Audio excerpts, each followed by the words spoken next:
Hello and welcome to the Midweek Fixture podcast. Today is episode 6. I'm back again. We've got a guest today, thankfully, because the last 2 weeks have been a bit difficult with just the two. But we're back. We're going to be talking about the Premier League title race today and who's in it, what's going to happen. Got an expert here that's going to tell us everything. Expert, that's kind.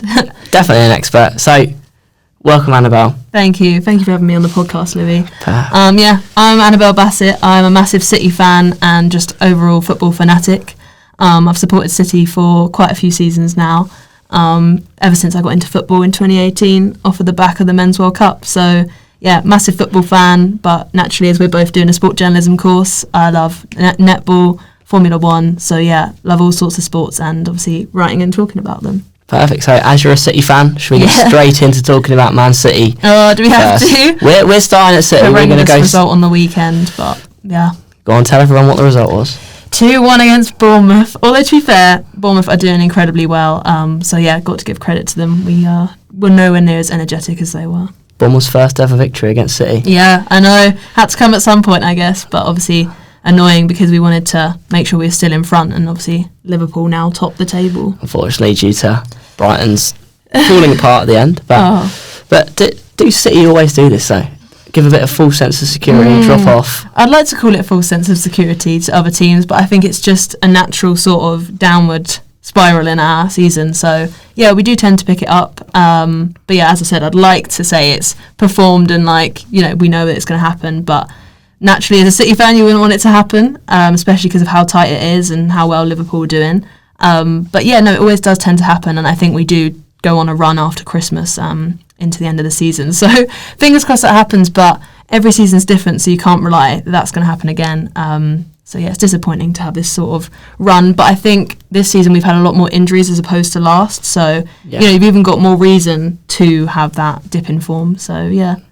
Do you think, because I think there was a drop-off in performances end of last season as well. Yeah, that's true. Rodri? Yeah, I have to say, it has to be Rodri. I mean, we haven't mentioned it yet, but yeah, that's the biggest factor. It has to be in our drop-off because, our defence gets exploited so much more when he's not there, and I've never really realised how poor our defence can be at getting back, knowing where their man is in the box and sort of tracking runs. I think we just let people run in and, we leave them open in the box, and naturally you're going to concede. It's the Premier League, so yeah, definitely think Rodri's been the biggest factor in that. Because he's so good at that, sitting in front of the back line, sitting just behind the creative midfield and just marshalling that entire space. He's incredible. His interceptions, and also he then plays that play forward. He's the metronome of the team, I'd say, in terms of starting that pace and keeping the control in the game. So to not have him, he's like our main man. I know people argue Haaland is, but naturally Rodri starts everything that we do going forward to get the ball to Haaland and, stops us conceding as well.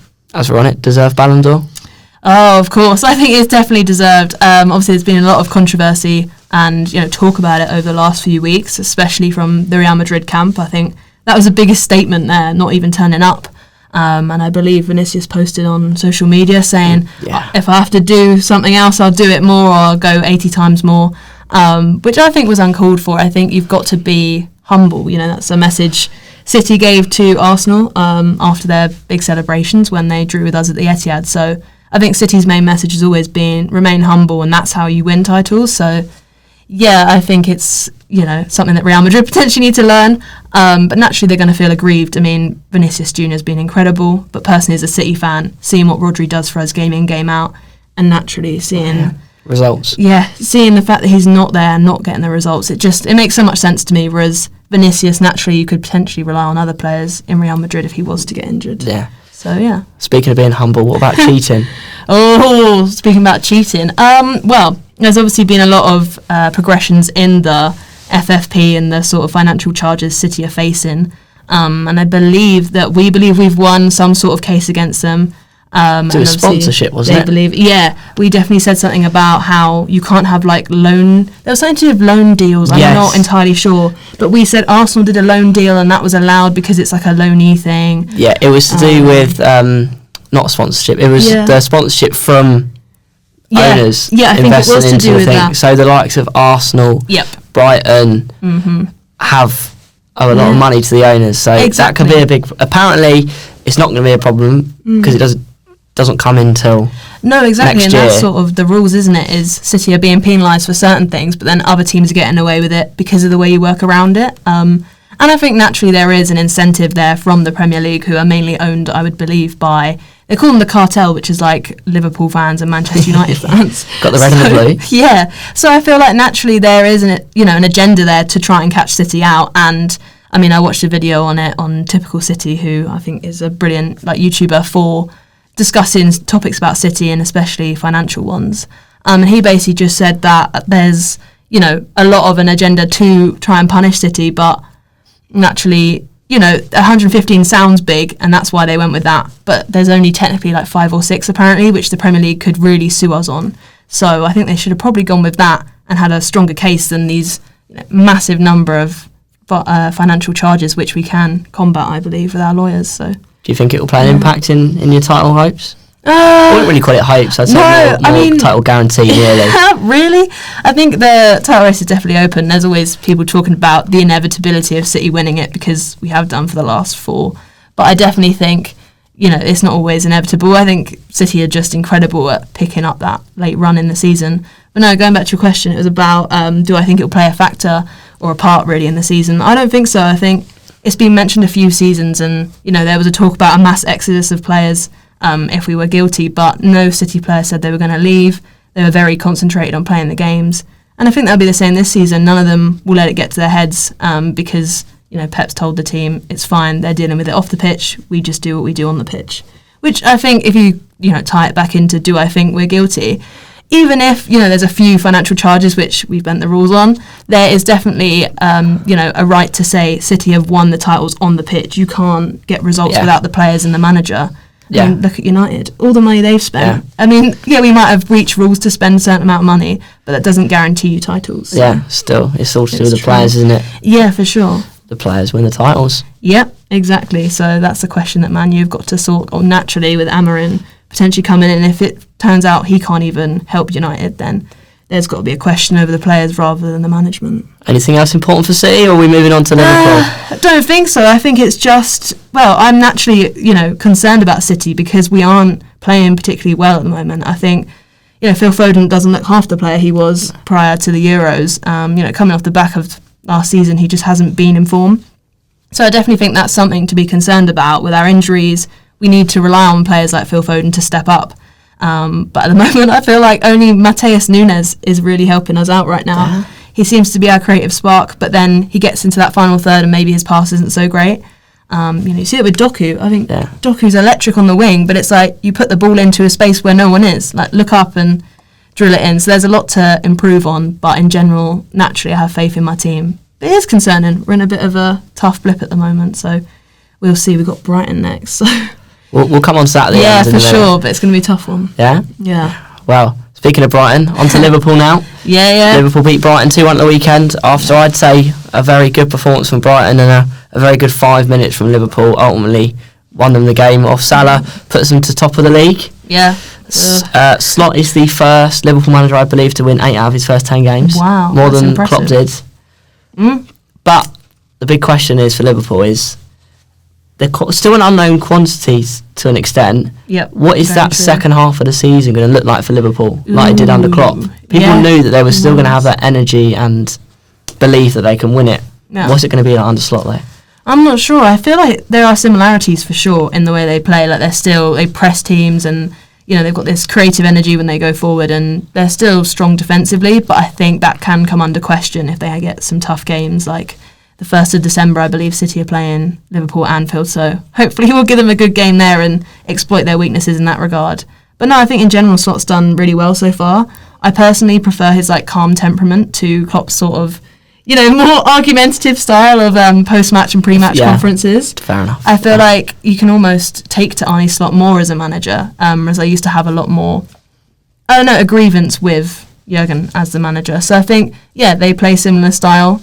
He seems to be getting a lot more out of Trent defensively as well in the recent games. Against Brighton, he seemed to play better than last season. I thought Trent was pretty average again. I think Matoma was cooking every time there. Yeah, I saw he did get better towards the end. I saw a little clip and it was like comparing it to the last season where he really struggled at Anfield against Brighton. So potentially he's improving under Slot, who knows. But in general, as I said, I think he's as good a manager potentially as Jurgen, and additionally he has a more calm temperament which could potentially help the team sort of take ownership for their mistakes, whereas you've seen Jurgen in the past, if they get bad results, he tends to blame external factors. Everything apart from yeah. I was trying to say it politely, but he does tend to blame kickoff times, and you've never seen that from Pep. Yeah, the pitch. But I think with Liverpool I think they're the team that if they're going to win it, personally I think they're going to win it, but if they're going to win it, big claim, they need a reinforcement in January. Yeah, I think they need to bring in a number 6, big time, because Endo isn't the best number 6. He's more of an 8, and McAllister is definitely not a 6. He is a 10. While he can play in the 6, he's unreal at the 10. Obviously, they've had a failed move for Zubamendi in the summer, chose to stay at Sociedad. I was very glad about that. Yeah, I'm sure you were there. Yeah. Do you think they need any reinforcements? And if so, who do you think they need to bring in? I mean, it's difficult because naturally being a City fan, I don't invest my time in looking at, what Liverpool's transfers need to be. But naturally, like you've said, I'd agree they need a new number 6. You can't rely on other players to play in that role. I mean, as I said, we've seen that with City, with other players having to try fill Rodri's role. There's no one quite like it. So I think, I agree with you. I don't know what else. I think defence, they have good players, but naturally I think that's not their strong point in their team. So potentially they could try and bring someone in. But I'm not sure. Do you know any position do you think they should... The 6 is the main one, I think. Zubamendi was the one they needed to get. And they may try and go back in for him. Also see them making a move for Carlos Baleba soon. That's been one that's reported. I don't think he's ready for that step yet, but it would seem like a move that Brighton would probably make. Yeah. And Liverpool, maybe even City. Yeah. Or Arsenal. One of them could make a move for that. Yeah, I think City did potentially want Zubamendi, but you can't have everyone at your club, can you? I think that's what everyone says. Don't want every player under the sun. But I do think Liverpool, though, have more of a plan B under Slot than they did under Klopp. I feel like they're more able now to sit back and soak up that pressure and then go for it like they did against Brighton. Yeah. Compared to Klopp was 100 miles an hour. I was going to say, do you feel like they have more control then? 100%, they have more control under Slot. I think that's so crucial as well. Yeah. And it'll probably do them a favour in the run in when they're not all absolutely knackered come February. Yeah. It's true. You don't want that transitionary football, which I think, they did have under Klopp. So, the control could potentially pay dividends for them. I also think, in terms of squad itself and the players, if Slot can play Gakpo consistently and get the best out of him, he could be a big defining factor in the title. Yeah, I know you're a big fan of Gakpo. Big fan of Gakpo. Despite the fact that you said he played well against Brighton. Scored three in 2 games. No, I know, that's true. But again, I think there's inconsistencies. If we talk about FPL quickly, I had Cole Palmer on my team. He didn't do great this week, so I feel like you've got to have consistent players, not just for your FPL, but naturally for the results you want as a team. So if, as you said, Gakpo can be more consistent and get into Slot's good books, then we could see a real upturn in his form, and as you said, he could be a difference maker. Especially with Jota out.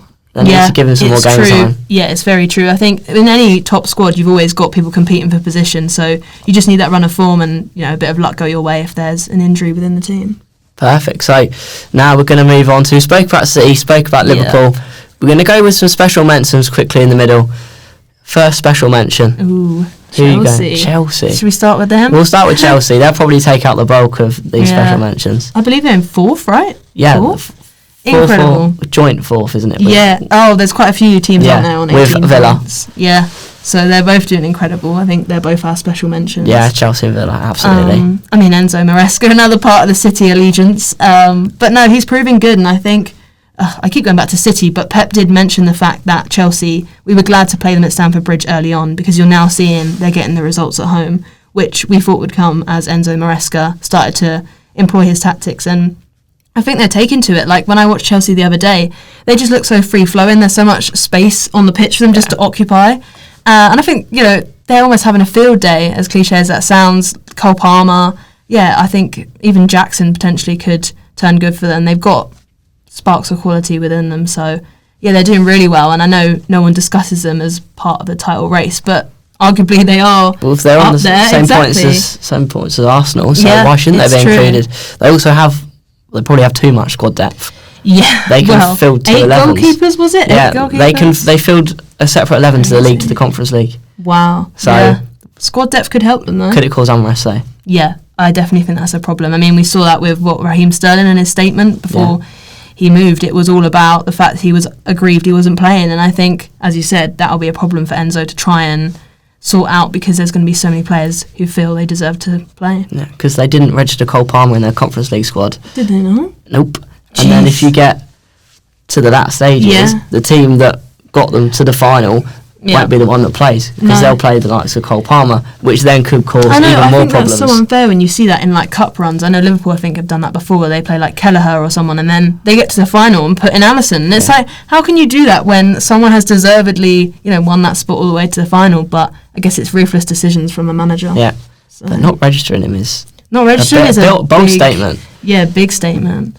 So what do you think of Chelsea? What would you say? Because obviously, I believe you know slightly more on how well they've been doing and perhaps why. As a Brighton fan, I'm not a big fan of Chelsea with all the Potter, Casado, Cucurella situations and the staff, and all the staff as well. But, I mean, I think they should have given Potter more time to start with.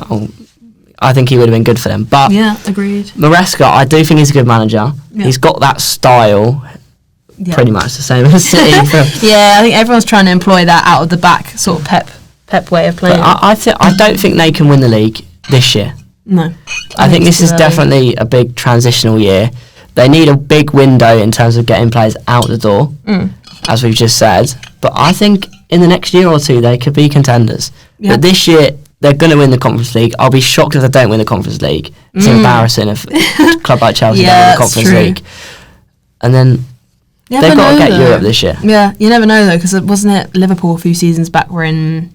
Was it last season in Europa League and they got knocked out by Atalanta? Yeah. And you'd always predict, the English teams to sort of win those competitions. So we'll have to see if Chelsea win. I'm going to have to go the opposite of you to make it interesting. Maybe we'll catch up on the pod later once it's all happened, and I reckon Chelsea will not win the Conference League. Whoa! You don't think? Yeah, see about that one. Like random teams from like Azerbaijan and stuff. You've got to take a gamble, haven't you? Like Gary Neville said that Arsenal were going to win the league, and he's had to stick with that for like the past 2 seasons now. So it makes it interesting. We'll see. We'll see. Yeah. But next special mention, Aston Villa. Yeah. I'm going to say something that you're definitely not going to agree with. Oh God. They're going to finish mid-table in the Premier League, but they're going to win the Champions League.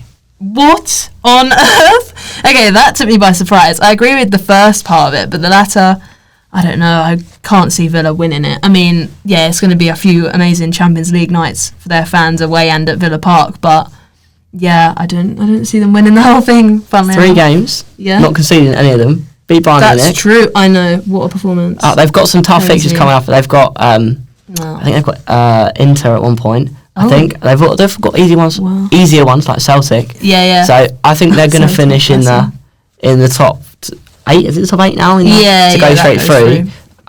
Emery is good in Europe. Yeah. Emery can win Aston Villa a Champions League title. Yeah, I agree with you there about Unai. I just think, City find it hard to win the Champions League, and if you're looking at their squad, you're then thinking Villa will struggle. I think it's experience. Like, in the early stages, they've dealt with the pressure of it so well, and they've got the results. But in the latter stages, when you've got to turn it out, especially over 2 legs, I think they'll struggle for sure. So that's my take. But if I had to predict someone to win that, just to add a little bit of spice to what we're talking about with the Champions League, City?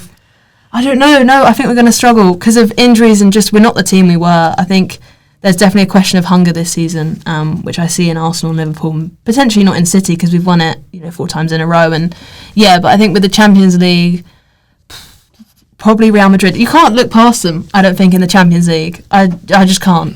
With Mbappe and Vinicius. Knocked out first round. Really? They're not on it in the Champions League at the moment. I don't know. I think they'll pick up their form. It's just unrest with Vinicius potentially off to Saudi Arabia. That is very true, actually. That's a big thing. I don't see. I mean, you can't look past them because Madrid are unreal, but it's just not there at the moment for Madrid. And obviously it can change quite quickly, but naturally, it's just not there. But yeah, I think Aston Villa. They have the squad and they've got John Duran. Yeah, to be fair. I would like to see that. And Rodgers as well. Watkins, Duran, John McGinn. John McGinn lifting a Champions League title would be one of the best things to happen to I do really like him as a player. He's, such a hard-working player, so that would be pretty special. But now we'll get on to the one that everyone's probably been waiting for. Yeah. Oh, God. Brighton, no. Arsenal. Yeah, let's talk about Brighton. No, yeah, Arsenal for sure. A big topic of discussion, I think. They're letting their title hopes slip little by little, and it's tough to see, I think, for Arsenal fans with so much hope over the last few seasons of potentially clinching that title. So. Well, you're right, they are slipping away a little bit.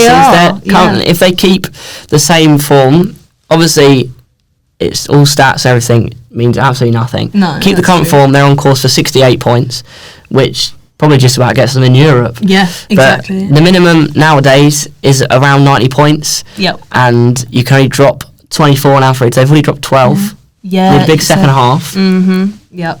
Go on, do you think it'll be 90 points this season, and do you think Arsenal can have that perfect second half that they need? Interesting. So it's a double part there. So if we go with the first bit about points, I think it's going to be slightly less than 90 this season. I mean, I think it was 92 City won with last season. Arsenal had like 89, or I think it was 91 and 89. So I definitely think this season it'll be more around the 87 mark, 86 maybe. Just naturally because of the points already dropped. I mean, City drew with Newcastle, they've lost to Bournemouth. And not even the results. I think we've been close, against Wolves. We only won in the last minutes. Yeah. You look at Liverpool, it was just that mad few minutes where they managed to get those 3 points against Brighton. And I believe you even pushed late on to get that equaliser. Yeah, we were unlucky not to get an equaliser. Yeah, so results are just on the back, a knife's edge, I think is the phrase. And even with Arsenal against Newcastle, they didn't play particularly well. But if they push on and get a late equaliser, the games are so open. So I definitely think the top teams are finding it more difficult this season because the competition's risen. I mean, look at Brighton, Notts Forest. So, yeah, they're all raising their game. And I think there's going to be a plateau in the top teams. And so I'd say around 86 points. Do you agree? 86. It's a difficult one, because it always looks like it's going to be low, and then someone, usually City, picks it up. Just ends up getting 91, 92, 93. That's true. Out of nowhere. But I would like to hope that this year it's going to be low 80s. Yeah? And we're going to see 3, 4, 5 teams. I would like to see that. Right up until the end. Yeah, I think it's always so intense when you've got two teams. It's a tense environment, whereas if you have 3 or 4, as you said, going for the title, it makes it more exciting for the neutral and even for them involved. I'm not as stressed knowing I've just got one rival who I'm up against. I think it's nice as a City fan to have Arsenal, Liverpool, even the likes of Chelsea if they were to contend. But the second part you were saying, will Arsenal get a clean sweep? Will they really do well in the second half of the season? I don't know. I mean, at the moment they're claiming injuries, which is fair. We'll get on to that. It's a valid justification, but if they get their players back or if more players get injured, I still feel like they're not going to have a complete run of form. I mean, they've got us at the Emirates in February, so I mean, as a City fan, I don't want us to lose that, and I don't think we will. So there's going to be more points dropped. You saw them, lose points to Newcastle, and City decisions meant they lost to Bournemouth. They drew with Brighton. So red cards. Red cards are the topic. So if they avoid those, they should be able to win these games, which they've messed up in the first half. But I do think it could still just repeat that they haven't got enough in it to even beat the teams slightly lower than the likes of City. Do you know, since, I can't remember the exact date, I think it's April 22 or something. Yeah. They have, or maybe it's 19, I can't remember exactly, 18 red cards, most in the Premier League. Jesus. So I'm not surprised. They're the cause of their own downfall, They used to have Granit Xhaka and he used to get a red card every month. But no, this season has been particularly woeful for them in terms of decision making. I mean, do you think it's the right decision though from the refs to send them off? Well, as Arsenal fans always say, it's not fair. It's not fair. I understand. I think you're in this day and age. You're wrong if you go too far one way or the other. You've got to see both sides to every story. So I think they can feel a bit aggrieved over certain decisions, like Declan Rice kicking the ball away. I believe that was against Brighton. He kicked the ball away. He did kick the ball away, but as they're saying, apparently it didn't delay the restart. He kicked it only slightly, and another player did it. So there's a lot of stuff. But in general, I think the rest have got it right. You've got a rule book. Yeah. They've told the players the rule book. Why are you kicking the ball away when you're already on a yellow? That's what the ref said. He said you give me no choice. But it's just a consistency, isn't it? Yeah, it is a question. Then there was another one with a different team and didn't get a yellow, so it's sort of... Yeah, I can see every why. game is different. Every ref, every match situation. I think because we're humans, you've got to understand there's room for human error and there's room for, people who have morals and feel obliged to do certain things in different situations. But you just, as you said, you don't want to give the ref that opportunity to do it. Yeah. Why are you kicking the ball away? I don't know what the other sending off was. Trossard booted it away. Same thing. How are you not learning? And what was another red card? The Saliba one where he's pulled him. Exactly. But then it happened it's true. a day later with Chelsea. And it wasn't. But no. Colwell was there. Yeah. Colwell was next to him, I think. Yeah. And I think it was tight, but... you just can't give the ref the opportunity. Like, they can say it's not in on goal, it's not a goal scoring opportunity, but naturally that ball coming round, if you're not, punneling him to the floor, sorry, that's a notification on the laptop, if you're not punneling him to the floor, then potentially it is a goal scoring opportunity. Yeah. So I don't necessarily disagree with the decisions. I understand Arsenal's feelings towards them, but as we've said, if they can try and avoid those red cards, potentially they can pick up form. And yeah, they need to, because as you said, there's no room for error really now. 12 points already dropped, so yeah. It's as big. we said, injuries. Yeah. The big one, they've had a few. The big one is Odegaard. Yeah, of course.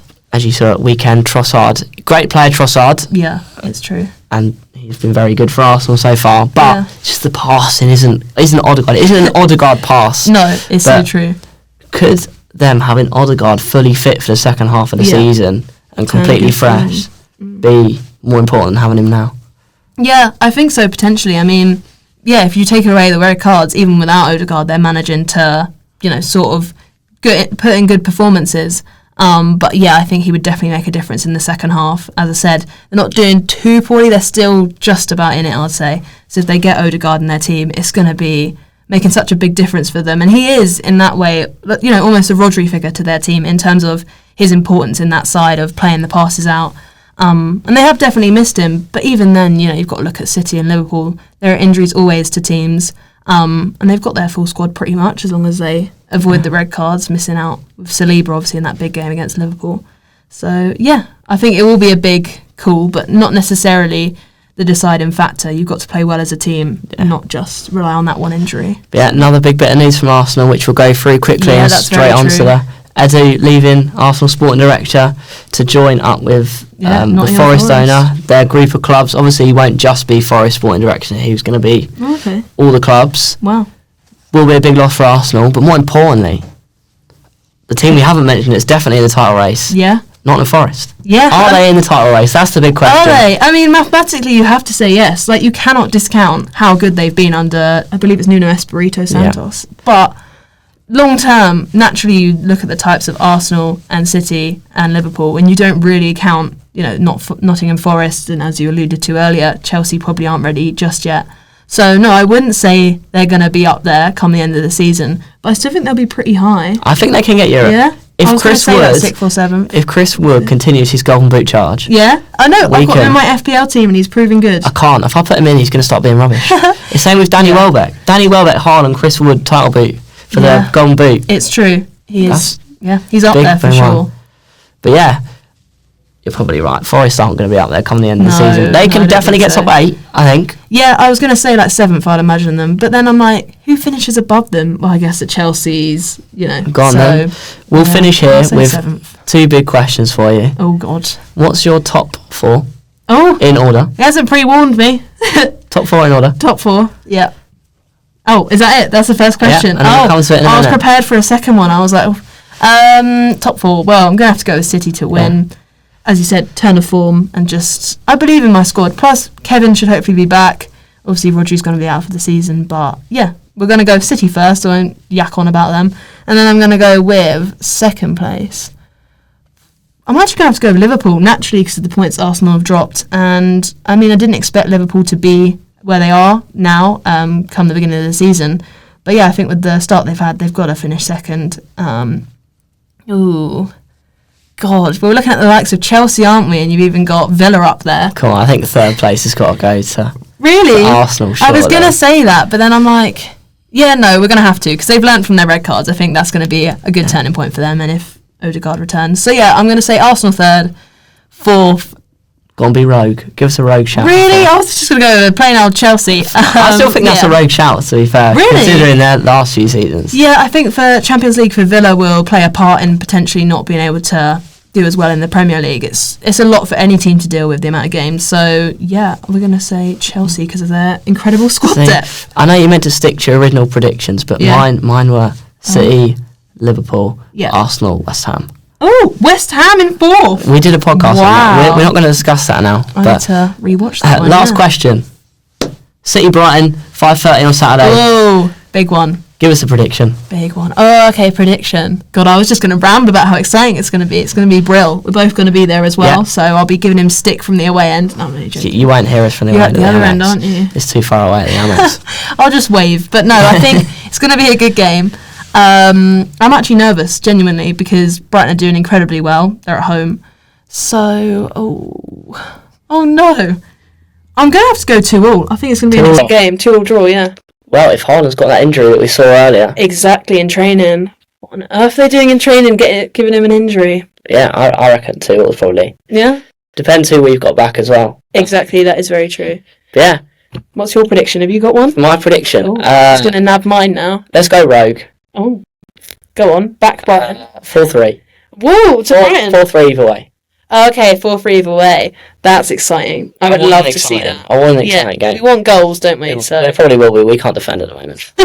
Neither can City. Oh my god. There you go, guys. Yeah, you heard it here first. City Brighton 2-2 and City to win the league. Yeah. That's it for today. Did you like the little setup that we got today? It's brilliant. Next week we're going to be back in the bedroom probably. But if you like the studio, we can come back here more. Yep. But yeah, that's it for today. Thank you so Annabel, much for coming on the pod. Thank you. And I shall see you all next week for... I'm not sure what next week episode is. But yeah. Stay tuned. See you later. Adios.